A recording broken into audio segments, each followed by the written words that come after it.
Hello दोस्तों, तो आज हम जानेंगे आईपीसी की धारा के बारे में। कौन सी धारा कब और कैसे लगती है, इनके विषय में मैं आज आप लोगों के सामने चर्चा करूंगा। और मैं आप लोगों से रिक्वेस्ट करता हूं कि आप लोग अगर इस चैनल पर नए हैं तो चैनल को सब्सक्राइब कीजिए, वीडियो को लाइक कीजिए और जितना हो सके कमेंट कीजिए, शेयर हो सके। तो ठीक है, हम वीडियो को शुरू करते हैं।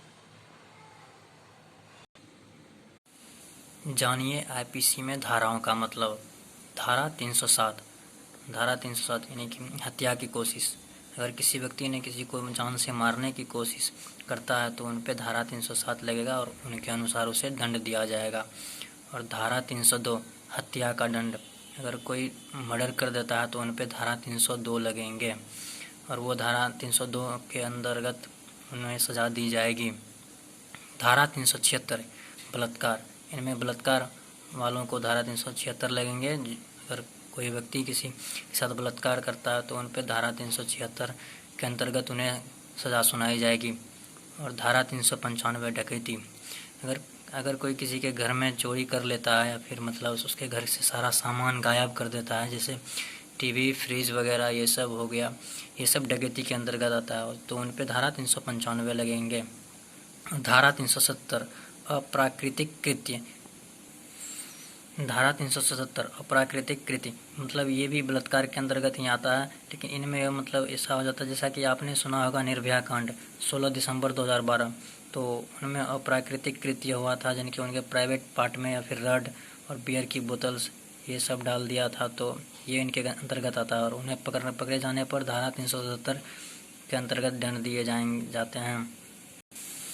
धारा 396 डकैती के दौरान हत्या। अगर डकैती के दौरान अगर कोई किसी की हत्या कर देता है तो उन पे धारा 396 लगेंगे और पकड़े जाने पर उन्हें 396 के अंतर्गत उन्हें सज़ा सुनाई जाएगी।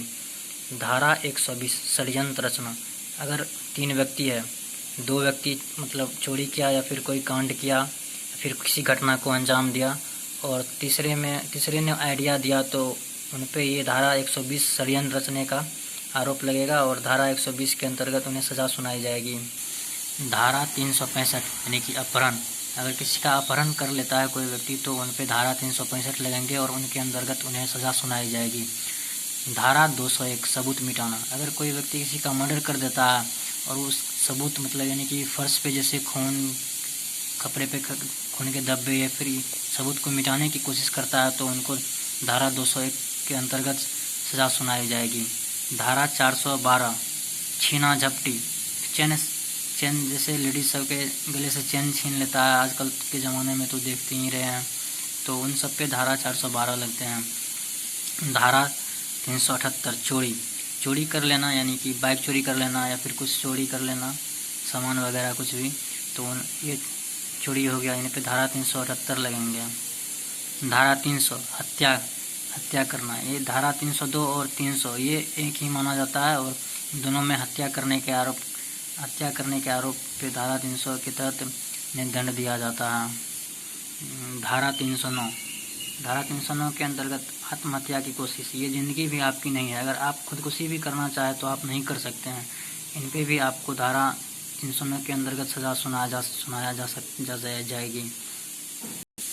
धारा 310 ठगी करना। आजकल तो जानते ही मोबाइल पे फ्रॉड कॉल्स आते हैं, सर आपका अकाउंट नंबर क्या है, इन सब पे धारा 310 लगते हैं। तो फ्रॉड कॉल आए तो उन्हें अपना अकाउंट नंबर, एटीएम नंबर, ये सब पिन वगैरह ये सब नहीं बताना है, नहीं तो आप भी इसके शिकार हो सकते हैं।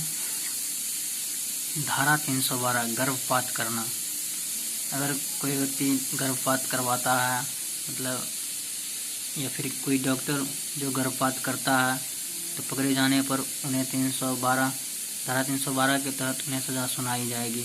गर्भपात यानी कि करवाने वाले भी और करने वाले भी इनके अंतर्गत इन धारा के अंतर्गत सब पकड़े जाएंगे और उन पर ये चार्ज लगेगी और इनके धारा 312 के अनुसार उन्हें सज़ा सुनाई जाएगी।